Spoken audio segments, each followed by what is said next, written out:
Hello students, कैसे हैं आप सभी। उम्मीद करता हूं आप सभी लोग बहुत अच्छे होंगे। अपनी तैयारी सभी स्टूडेंट्स बहुत ही बेहतर तरीके से कर रहे होंगे, क्योंकि आप सभी जानते हैं स्टूडेंट्स कि आप सभी का एग्जाम बहुत ही ज़्यादा नज़दीक आ चुका है। ऐसे में मैं सोच रहा हूं आपके लिए चैप्टर वाइज इंपॉर्टेंट क्वेश्चन जल्दी से जल्दी कराए जाएं, ठीक है ना। क्योंकि बहुत सारे स्टूडेंट ऐसे होते हैं जो चैप्टर वाइज क्वेश्चन नहीं पढ़ते हैं और उनको दिक्कत होती है बोर्ड एग्जाम में, ठीक है ना। तो सबसे पहले आपको स्टूडेंट चैप्टर वाइज क्वेश्चन को पढ़ना है। इसके बाद में आप लोगों के जब चैप्टर वाइज क्वेश्चन हो जाते हैं, इसके बाद जो मन आए आप उस तरीके से क्वेश्चन को पढ़ सकते हैं। तो देखो स्टूडेंट, आज की इस वीडियो में मैं आपको क्या क्या कराने वाला हूं उसको समझ लेना जरा। तो भाई देखिए, मैं सामाजिक विज्ञान के भूगोल के जो आपकी सामाजिक विज्ञान है इसमें भूगोल होती है, तो उसके बहुविकल्पीय, लघुत्तरीय और दीर्घ उत्तरीय यानी कि 3 तरीके के प्रश्न को हम हल करने वाले हैं इस वीडियो में, बहुविकल्पीय, लघुत्तरीय और दीर्घ उत्तरीय। और देखो, मैंने आप लोगों को बताया था कि भाई साहब आप बहुविकल्पीय लघुत्तरीय क्वेश्चन और दीर्घ उत्तरीय क्वेश्चन कैसे तैयार कर सकते हो, क्योंकि आपके पास तो उतना समय बचा नहीं है कि आप लोग लिखो फिर याद करो, क्योंकि भाई साहब 1 महीने से कम समय बचा है और 1 महीने में कम समय में अगर आप क्वेश्चन को लिखोगे तो बिल्कुल गलत है। तो क्या है आखिर सही तरीका क्वेश्चन को याद करने का, लॉन्ग क्वेश्चन को। तो देखो, आपको मैंने एक वीडियो बनाई थी, उस वीडियो का मैं लिंक भी डिस्क्रिप्शन में डाल दूंगा, आप उस वीडियो को देख लेना, जिससे कि आप सभी लोग आसानी से क्वेश्चन को लर्न कर सकें। क्योंकि बहुविकल्पी क्वेश्चन तो आप लर्न कर लोगे और लघुत्तरीय क्वेश्चन जो दीर्घ उत्तरीय क्वेश्चन होते हैं ये आप लर्न नहीं कर सकते हैं। तो ऐसी सिचुएशन में मैंने एक वीडियो बनाई थी, उस वीडियो को आप लोग देख लेना। तो आइए हम सबसे पहले किन किन चैप्टर के बारे में बात करने वाले हैं जरा उसको जान लेते हैं। और एक बार और मैं बता देता हूं आपको कि बहुत सारे ऐसे स्टूडेंट हैं जो मुझसे कहते हैं भैया मैं 65 प्लस या 60 प्लस मार्क्स अब कैसे ला सकता हूं पढ़ करके। तो देखो, आपको कुछ नहीं करना है, सबसे पहले आप लोगों को सामाजिक विज्ञान के चैप्टर वाइज क्वेश्चन को पढ़ना है। मैं आपसे ये गारंटी ले रहा हूं स्टूडेंट्स, अगर आपने चैप्टर वाइज क्वेश्चन को पढ़ा तो ये होगा भाई साहब जैसे कि आपने किसी भी चैप्टर के बहुविकल्पी पढ़े, लघुत्तरीय पढ़े और दीर्घ उत्तरीय पढ़े। तो इससे यह होगा कि आप लोग जितने क्वेश्चन पढ़ोगे ना सब एक चैप्टर के होंगे। इससे ये नॉलेज होगा आपको कि जितने चैप्टर में जो जो चीज़ें आ रही हैं वो सारी चीज़ें एक कंबाइन होकर आप लोगों को एक बेहतर ज्ञान देंगी। इससे आप बोर्ड एग्जाम में अगर क्वेश्चन नहीं भी आ रहा है ना तो आप आसानी से कर लेंगे। तो आपको करना क्या है, आपको सभी के चैप्टर वाइज क्वेश्चन तैयार करने हैं, ठीक है ना स्टूडेंट, समझ गए आप लोग। अब देखो, सबसे पहले हम लोग देखेंगे संसाधन एवं विकास चैप्टर के सबसे ज्यादा महत्वपूर्ण प्रश्न, ठीक है ना।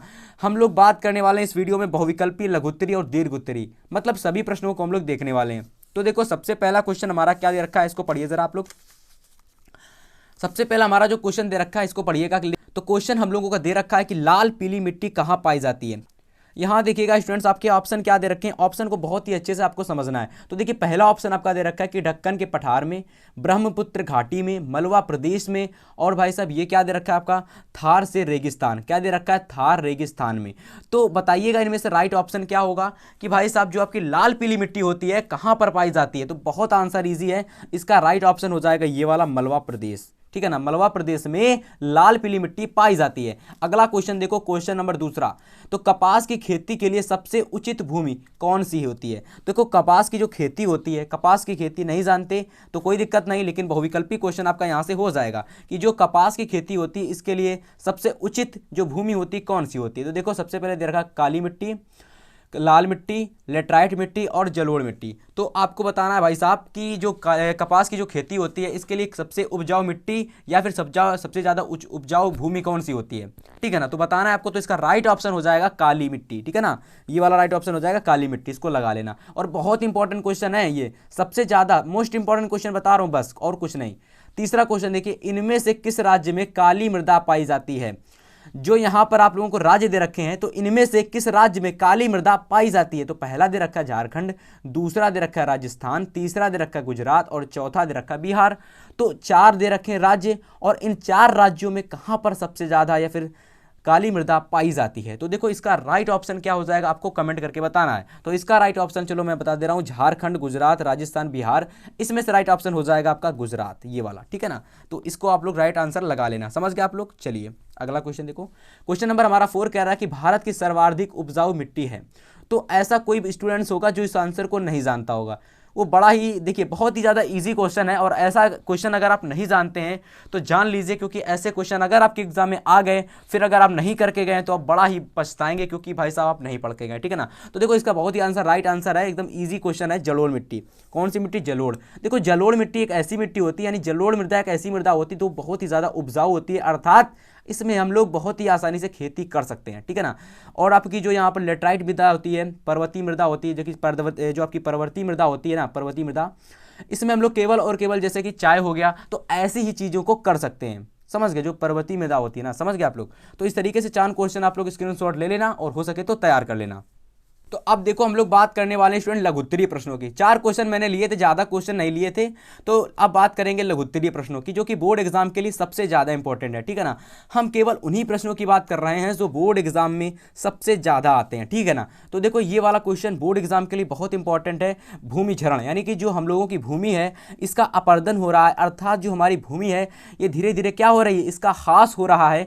तो उसके बारे में आप लोगों को क्या करना है, संक्षिप्त टिप्पणी लिख सकते हो या फिर कह सकते हो, ठीक है ना, संक्षिप्त टिप्पणी याद कर सकते हो और उससे मिलते जुलते जितने भी आंसर आएंगे आप लिख लेना, ठीक है ना। जैसे कि ये पहला क्वेश्चन दे रखा आपका कि भूचरण से क्या तात्पर्य है। जो हमारी है भूचरण, यानी कि भूमि जो होती है उससे क्या तात्पर्य है, मतलब कि जो हमारी भूमि हो रही है, क्षय हो रही है, इससे क्या तात्पर्य है। तो इसको रोकने के लिए 2 उपाय बताइए, तो ऐसे करके क्वेश्चन आ सकता है। दूसरा तरीका ये हो सकता है कि मृदा अपर्दन से आप क्या समझते हैं, जो हम लोगों की मृदा हो रही है ये क्यों छर रही है, तो इसके अपर्दन, यानी मृदा अपर्दन का मतलब क्या होता है, तो मृदा अपर्दन का मतलब होता है कि जो हमारी भूमि है ये हमारी धीरे धीरे घटती चली जा रही है और ये क्षय हो रही है, अर्थात इसका क्षरण हो रहा है। तो उसके बारे में आपको यहाँ पर लिखना है। और देखो एक बार पढ़ लिया ना मृदा क्षरण की, सॉरी मृदा क्षरण से टिप्पणी जो आती है, कुछ भी कह सकते हो, मृदा अपर्दन की टिप्पणी, भूमि क्षरण की टिप्पणी। तो इस तरीके से अगर क्वेश्चन आते हैं ना तो आप लोगों को कुछ नहीं करना है, सीधे और सीधे टिप्पणी पढ़ लीजिए, उससे मिलते जुलते जितने भी क्वेश्चन आए आप बड़े ही आसानी से उसका आंसर उसमें लिख दीजिए, आपको फुल में फुल नंबर मिल जाएगा, कोई एग्जामिनर नंबर नहीं काटेगा, ठीक है ना। अब देखो दूसरा क्वेश्चन मैंने क्या लिया है, दूसरा क्वेश्चन मैंने लिया कि सामुदायिक संसाधन एवं राष्ट्रीय संसाधन पर संक्षिप्त टिप्पणी लिखी है, ठीक है ना। सामुदायिक संसाधन क्या लिखा हुआ है, सामुदायिक संसाधन, और आपको राष्ट्रीय संसाधन में संक्षिप्त टिप्पणी लिखनी है, ठीक है ना। समझ लेना अच्छे से, आपको ये क्वेश्चन बड़े ही आसानी से क्वेश्चन बैंक में मिल जाएंगे, आप लोग वहां से इन क्वेश्चन को तैयार कर लेना। और अगर आपको नहीं मिल रहा है ना तो आप कहीं से भी ढूंढ करके इनको तैयार कर लीजिएगा। और देखना लिखना नहीं है, केवल जहां मिल जाए बस उसी से आप लोग पढ़ना शुरू कर दीजिए, और 1-2 बार पढ़िए और थोड़ा बहुत तो समझ में आ ही जाएगा। इसके बाद पेपर से पहले फिर से पढ़ के चले जाइए और पेपर में जाकर लिख दीजिए, समझ गए आप लोग। अब देखो तीसरा क्वेश्चन, क्वेश्चन नंबर तीसरा देखिए स्टूडेंट्स क्या कह रहा है हमसे।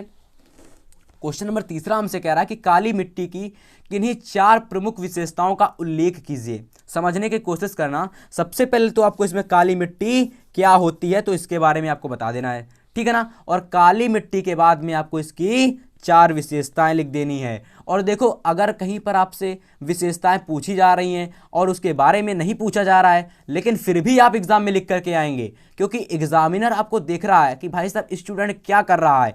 अगर स्टूडेंट्स अपनी तरफ से कुछ लिख रहा है तो इसका मतलब उसको क्वेश्चन आ रहा है, और ऐसे में अगर आप उसके बारे में लिख आओगे तो एग्जामिनर खुश होकर आपको नंबर यहां पर भी देगा और आगे जो आंसर लिखा होगा उसमें भी देगा, ठीक है ना।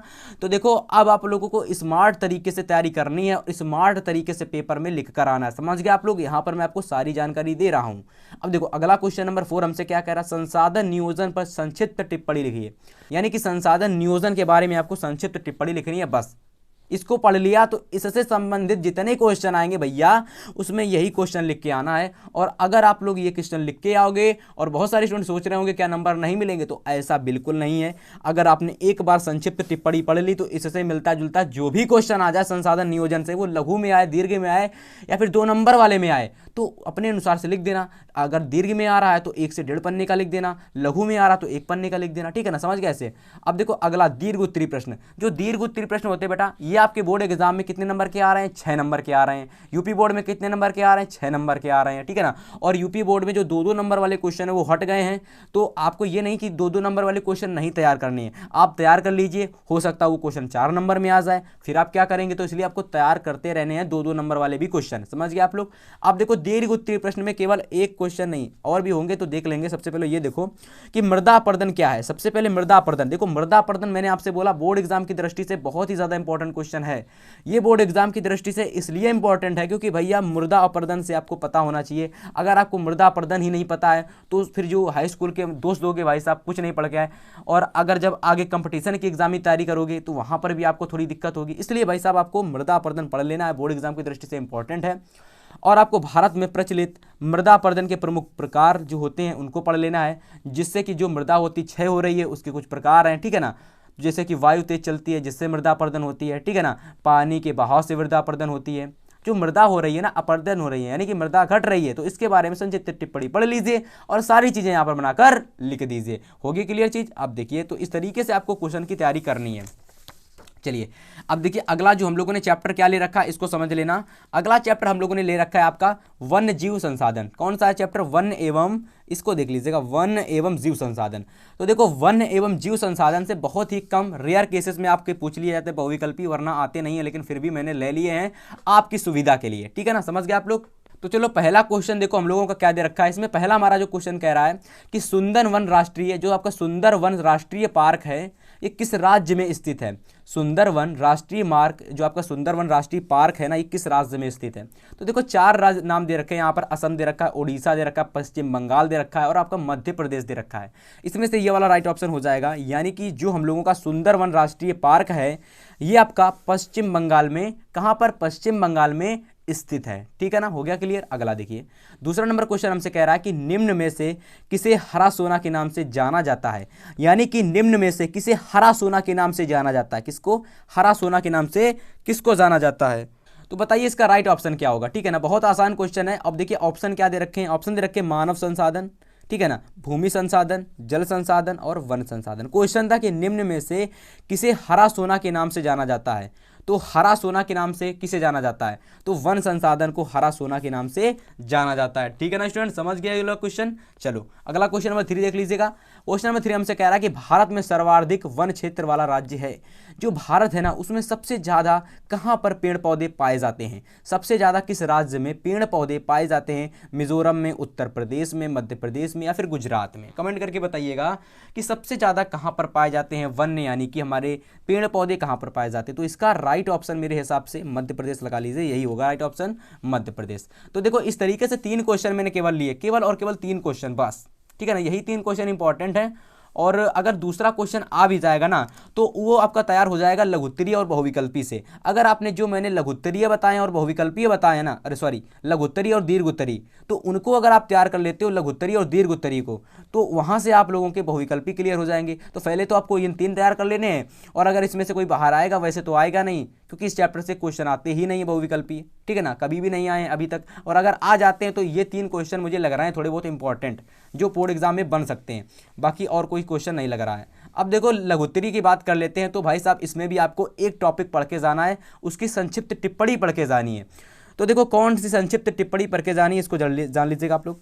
तो आपको पढ़ के जाना है वनों के बारे में, वनों के बारे में पढ़ के जाना है। क्या पढ़ के जाना है कि भारतीय वनों पर संक्षिप्त टिप्पणी पढ़ के जानी है, और इसकी प्रमुख विशेषताएं भी पढ़ लेना, प्रमुख लाभ भी पढ़ लेना। अर्थात संक्षिप्त टिप्पणी का मतलब होता है कि आपको सारी चीज़ें पढ़नी है। जहाँ पर ये क्वेश्चन आपको दिख जाए पूरा पढ़ डालिए, रटिए मत, पूरा पढ़ डालिए, और पढ़ने के बाद 1 से 2 बार बीच में पढ़ लीजिए और पेपर के जाने से पहले पढ़ लीजिए, बस काम खत्म, आपका हो जाएगा पूरा आंसर तैयार, ठीक है ना, समझ गए आप लोग। तो इस तरीके से स्टूडेंट इस चैप्टर में केवल और केवल एक क्वेश्चन और दीर्घोत्तरी का बनता है इसी से, जो कि आपका भारतीय वनों से बनता है, ठीक है ना। भारतीय वनों के बारे में आ सकता है लघुत्तरी में, दीर्घोत्तरी में भी। तो आपको क्या करना है, संक्षिप्त टिप्पणी पढ़ लेनी है। अगर दीर्घ में आ रहा है तो कर दोगे, लघु में आ रहा है तो भी कर दोगे, तो कोई दिक्कत नहीं होगी ना। आप अगर दीर्घ में आ जा रहा है तो भी यही क्वेश्चन आएगा, और लघु में आ रहा है तो भी इसी टाइप का क्वेश्चन आएगा, लेकिन वहाँ पर थोड़ी सी बस चेंजमेंट हो सकती है। जैसे कि यहाँ क्वेश्चन आपसे पूछ सकता है संक्षिप्त टिप्पणी लिखिए, प्रमुख विशेषताएं पूछ सकता है, वहाँ पर दीर्घ में आएगा तो आपसे ज़्यादा चीज़ें पूछी जाएंगी, बस यही दिक्कत हो सकती है, यानी कि यही चीज़ आपका अंतर हो सकती है, बाकी कुछ नहीं होने वाला। वन के बारे में ही आता है इस चैप्टर से, आपके बारे में मैंने ज़्यादातर देखा अनसॉल्व्ड में। बाकी तो आप लोग तैयार कर लेना, अगर आपको लग रहा है कि मैं दूसरे तैयार कर सकता हूँ तो आप दूसरे तैयार कर लेना, ठीक है ना। कितना क्लियर हो गया आप सभी को। अब देखो आगे के जो क्वेश्चन है उसको देख लो। अब देखो आगे हमारा नेक्स्ट चैप्टर आ चुका है जल संसाधन। नेक्स्ट चैप्टर हमारा आ चुका है जल संसाधन। अब देखो जल संसाधन के जितने भी महत्वपूर्ण प्रश्न हैं मैंने ले रखे हैं, इनको तैयार कर लेना, और अगर इनके बाहर से कोई क्वेश्चन आएगा तो आप लोगों के लिए दीर्घोत्तरी और लघुत्तरी क्वेश्चन है, उनको तैयार कर लोगे तो वहां से आपके थोड़े बहुत बहुविकल्पी क्लियर हो जाएंगे। इस तरीके से आपके जितने भी महत्वपूर्ण बहुविकल्पी इस चैप्टर के वो सारे आपको क्लियर हो जाएंगे, ठीक है ना। चलिए तो यहाँ पहला क्वेश्चन देखो। पहला क्वेश्चन हमसे कह रहा है कि सलाल बांध किस नदी पर बना है। जो हम लोगों का सलाल बांध है किस नदी पर बना है। तो देखो 4 ऑप्शन दे रखे हैं हम लोगों के, तो इसका राइट ऑप्शन क्या है कमेंट करके बताइएगा कि सतलुज नदी है, चिनाब नदी, चिनाब है, कृष्णा है, महानदी। जो सलाल बांध है किस नदी पर बना है? तो देखो 4 नदियां दे रखी हैं, महानदी, सतलुज, चिनाब, कृष्णा। इसमें से राइट ऑप्शन क्या होगा? बहुत इजी और बहुत अच्छा क्वेश्चन है, चिनाब नदी, ठीक है ना। राइट ऑप्शन चिनाब नदी, इसको लगा लेना आप लोग। अगला क्वेश्चन नंबर 2 देखिए कि हीराकुंड बहुउद्देशीय परियोजना किस राज्य में स्थित है? जो हम लोगों की हीराकुंड बहुउद्देशीय परियोजना है वो किस राज्य में स्थित है? ऑप्शन नंबर 1 दे रखा है बिहार, ऑप्शन नंबर 3 दे रखा है उड़ीसा, ऑप्शन नंबर 2 दे रखा है पश्चिम बंगाल, ऑप्शन 4 दे रखा है झारखंड। बताइए इसमें से राइट ऑप्शन क्या होगा? इसमें से राइट ऑप्शन 3 हो जाएगा आपका ये वाला, उड़ीसा। यानी कि हीराकुंड बहुउद्देशीय परियोजना आपकी उड़ीसा में स्थित है। कहां पर? हीराकुंड बहुउद्देशीय परियोजना उड़ीसा में स्थित है। समझ गए? अगला देखिए क्वेश्चन नंबर 3। क्वेश्चन नंबर 3 हमसे कह रहा है कि हीराकुंड परियोजना किस नदी पर निर्मित है? अच्छा भाई, ये भी क्वेश्चन बन सकता है इसी तरीके का। ये क्वेश्चन बना कि हीराकुंड जो आपकी बहुउद्देशीय परियोजना है किस राज्य में स्थित है, और हीराकुंड जो आपकी परियोजना है किस नदी पर स्थित है या फिर नदी पर निर्मित है, ठीक है ना। परियोजना किस नदी पर निर्मित है? 4 ऑप्शन दे रखे हैं, रिहंद, महानदी यानी कि महामंदी, सॉरी ये महानदी लिखा हुआ है, इसको देख लीजिए, ठीक है ना। मिस्टेक हो जाती है, सभी से होती है, आप भी स्टूडेंट, आपसे भी होती है, टीचर से भी होती है, ठीक है ना। और एक किसी से भी हो सकती है मिस्टेक, ऐसी चीज़ है जो किसी से भी हो सकती है, ठीक है ना। हीराकुंड परियोजना किस, मतलब कि जो हीराकुंड परियोजना है किस नदी पर निर्मित है? बताइए इसमें से राइट ऑप्शन क्या है? बताइए जल्दी जल्दी बताइए। इसका राइट ऑप्शन हो जाएगा महामंदी। इजी क्वेश्चन है, कह रहा कि हीराकुंड परियोजना किस नदी पर निर्मित है? तो महामंदी, सॉरी महानदी पर स्थित है, बार बार निकल रहा है महामंदी, ठीक है ना। लेकिन इसका राइट ऑप्शन महानदी हो जाएगा। यानी कि हीराकुंड परियोजना हमारी महानदी पर स्थित है, ठीक है ना। समझ गए आप लोग? अगला क्वेश्चन नंबर 4 देख लीजिए। तो क्वेश्चन नंबर 4 हमसे कह रहा है कि रिहंद बांध, जो आपकी रिहंद बांध परियोजना है किस राज्य में बनाई गई है? रिहंद बांध परियोजना, अब देखिए परियोजना होती क्या है, इससे क्या होता है? कुछ नहीं भाई साहब, ये परियोजना इस तरीके से होती है, इनको पानी रोक करके हम लोग बिजली जो आपकी बिजली होती है, इलेक्ट्रिसिटी होती है, उसको बनाने का कार्य परियोजनाओं के द्वारा किया जाता है। समझ गए आप लोग? तो परियोजना कुछ नहीं है, बांध बना करके पानी को रोक करके लाइट बनाने का कार्य करती हैं, ये आपकी परियोजनाएं होती हैं। ईजी है एकदम। तो भैया देखिए इसमें से 4 ऑप्शन दे रखे हैं कि भैया रिहंद बांध परियोजना कहां पर स्थित है? पंजाब में, बिहार में, आंध्र प्रदेश में या फिर उत्तर प्रदेश में? बताइए, कमेंट करके बताइए कहां पर स्थित है। चलिए इसका राइट ऑप्शन आपका हो जाएगा, मेरे हिसाब से इसका राइट ऑप्शन यूपी हो जाएगा, उत्तर प्रदेश वाले, ठीक है ना। उत्तर प्रदेश इसका राइट ऑप्शन हो जाएगा। जो यूपी वाले होंगे उनको पता होगा कि जो रिहंद बांध परियोजना है वो आपकी उत्तर प्रदेश में स्थित है। समझ गए आप लोग? चलिए तो क्वेश्चन 4 हो गए यहाँ से तैयार, 5वां भी क्वेश्चन तैयार कर लीजिए। चलिए 5वां क्वेश्चन नंबर देखिए। तो 5वां नंबर क्वेश्चन हमसे कह रहा है कि निम्नलिखित में से उत्तर प्रदेश की सबसे बड़ी नदी घाटी परियोजना कौन सी है? बहुत ही ज्यादा इंपॉर्टेंट क्वेश्चन। उत्तर प्रदेश की सबसे बड़ी, बताइएगा, उत्तर प्रदेश की सबसे बड़ी नदी घाटी परियोजना कौन सी है? बताइएगा, राइट ऑप्शन क्या बताइएगा? माती एटीला, रामगंगा, रिहंद या फिर गंडक? बताइए क्या राइट ऑप्शन हो जाएगा? इसका राइट ऑप्शन हो जाएगा आपका रिहंद। यानी कि भाई साहब जो रिहंद नदी घाटी परियोजना है ये आपकी कहाँ स्थित है? उत्तर प्रदेश में स्थित है। चलिए अगला क्वेश्चन नंबर 6 देख लीजिए। क्वेश्चन नंबर 6 हमसे कह रहा है कि टिहरी बांध किस नदी पर बनाया गया है? जो आप लोगों का टिहरी बांध है किस नदी पर बनाया गया है? देखिए पहला दे रखा है यमुना नदी, दूसरा रामगंगा, तीसरा दे रखा है भागीरथी एवं मिलंगाना, और चौथा दे रखा है शारदा नदी। बहुत इंपॉर्टेंट क्वेश्चन है, टिहरी बांध किस नदी पर बनाया गया है? बताइए क्वेश्चन, जल्दी जल्दी बताइए सभी लोग कमेंट करके। तो इसका राइट ऑप्शन आप लोग बताइएगा, इसका राइट ऑप्शन क्या होगा? तो देखिए इसका राइट ऑप्शन आपका ऑप्शन नंबर 6 हो जाएगा कि भागीरथी एवं भिलंगना नदी पर आपका जो टिहरी बांध था ना ये बनाया गया था, ठीक है ना। समझ गए आप लोग? अब देखिएगा इसके लघुत्तरीय प्रश्नों को, और देखिए लघुत्तरीय प्रश्न तैयार करने का एक तरीका मैंने बहुत अच्छा बताया था, उससे कम समय में आप बहुत ही जल्दी क्वेश्चन को तैयार कर पाओगे। आपके पास समय भी कम है और आपके पास बिल्कुल ये कह सकते हो समय बहुत ही कम है, 1 महीने से भी कम समय बचा है आपके पास। तो ऐसी परिस्थिति में मैंने एक वीडियो बनाई थी जिसको देख करके आप बड़े ही आसानी से लॉन्ग क्वेश्चन को या फिर दीर्घ क्वेश्चन को आसानी से तैयार कर सकते हो। और उस क्वेश्चन का जो लिंक है मैं इस वीडियो के मैंने डिस्क्रिप्शन में डाल रखा है, आप लोग जाकर के वो वीडियो जरूर देखेंगे, ठीक है ना। देखिए सबसे पहले जानेंगे जो लघुत्तरीय प्रश्न है, इसमें से सबसे पहला, तो क्वेश्चन पहला आपका है कि जल दुर्बलता क्या है? ठीक है ना, बहुत इंपॉर्टेंट क्वेश्चन है, बोर्ड एग्जाम में बहुत बार आया है।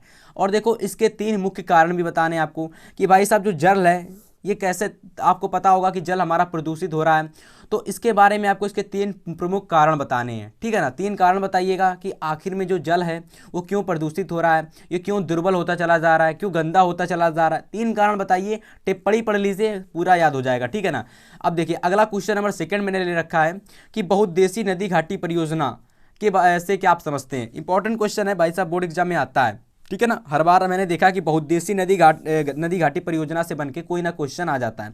तो फॉर 2023 बोर्ड एग्जाम के लिए इंपॉर्टेंट है, इसको तैयार कर लेना। अब देखो, अगर आपको तैयार करना है ऐसे क्वेश्चन, तो देखो कुछ मत करो, कहीं पर भी आपको बहुउद्देशीय नदी घाटी परियोजना से संबंधित क्वेश्चन दिख जाए, कुछ मत करना, उस क्वेश्चन को उठा लेना और बस पढ़ना शुरू कर दीजिए। अब जैसे ही वो क्वेश्चन जहां से खत्म होता है, कुछ मत करिएगा, उस क्वेश्चन को एक बार समझ लिया, बोर्ड में गए, हेडिंग वगैरह डाल के अच्छे से लिख दीजिएगा, फुल में फुल नंबर मिल जाएंगे। और अगर और अच्छे से तैयार करना है आपको, तो कुछ मत करिएगा, जो बहुउद्देशीय नदी घाटी परियोजना है इसको तैयार कर लो, इसकी विशेषताओं को तैयार कर लो। और विशेषताओं मत तैयार करना, इसकी क्या परिणाम हुए, इसकी क्या विशेषता है उसको तैयार कर लो, कैसे ये बना वैसे तैयार कर लो, कहाँ पर स्थित है वो तैयार कर लो। बस इतने में आपका पूरा क्या तैयार हो जाएगा, बहुउद्देशीय नदी घाटी परियोजना तैयार हो जाएगी। क्लियर हो गया। अब देखो हम लोग बात करने वाले हैं दीर्घ उत्तरीय प्रश्नों की। तो देखो दीर्घ उत्तरीय प्रश्नों में जल संसाधन से केवल एक प्रश्न बनता है, वो वाला यही वाला कि बहुउद्देशीय नदी घाटी परियोजना बस।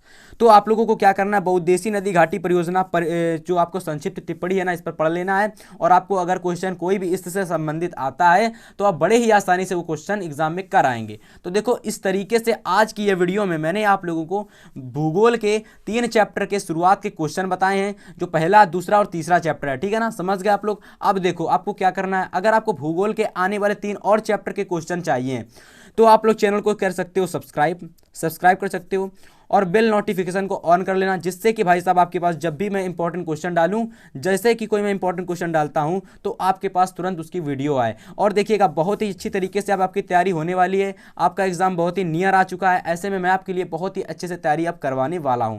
तो उम्मीद करता हूं आज की वीडियो सभी स्टूडेंट्स को पसंद आई होगी। वीडियो को लाइक कर देना, चैनल पर नया हो सब्सक्राइब कर लेना। हम आपसे मिलेंगे नेक्स्ट वीडियो में, तब तक के लिए गुड बाय, गुड लक।